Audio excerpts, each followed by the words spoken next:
Alderrai narrazioen eta narradoren gorazarre bat da, ez. Narradorea bat da protagonista biak narradoreak dira, eta orduan, hain zuzen ere, narrazioetan oinarrituta dago. Eta istorio bat da, Alderrai eta Morroiaren arteko istorio bat da, antzezlararen ari nagusia, baina istorio horren barruan 10 istorio desberdin daude. Bakoitzak bere nortasunarekin, bakoitzak bere hasiera eta bukaerarekin, eta 10 istorio solte horien bidez kontatuta dago istorio orokorra. Historia bakoitzak kontatzen ditugun historia horietan harreman bat daukagu, harreman ezberdina historia bakoitzean. Antzestu nolabait kontatu eta antzestu egiten dugu istorio hori, ezta?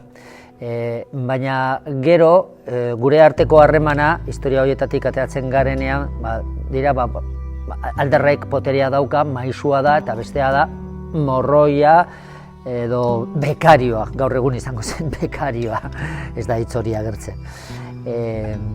Orduan, gertatzen dena da hori, badoa aldatzen eta azkenean neurri batean esan aldugu paperak aldatu egiten direla guztiz.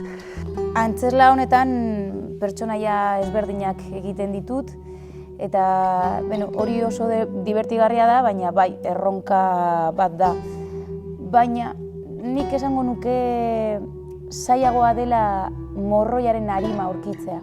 Eta gero prozesua zein den, istorio horiek eta ahalik eta ongien kontatzeko baliabide aktoralak ateratzea, erabiltzea, eta batez ere Alderrai eta Morroi horiek irudikatzeko oso ondo ulertzea, behin eta berriro egiten eta behin eta berriro Patxorekin, zuzendariarekin hitz eginez, ulertzea pertsonai horiek zer diren, zer gertatzen zaien, zer daukaten barruan, eta poliki-poliki hori antzesteko orduan hori ahalik eta ongien ulertuta hobeto ateratzen duzu.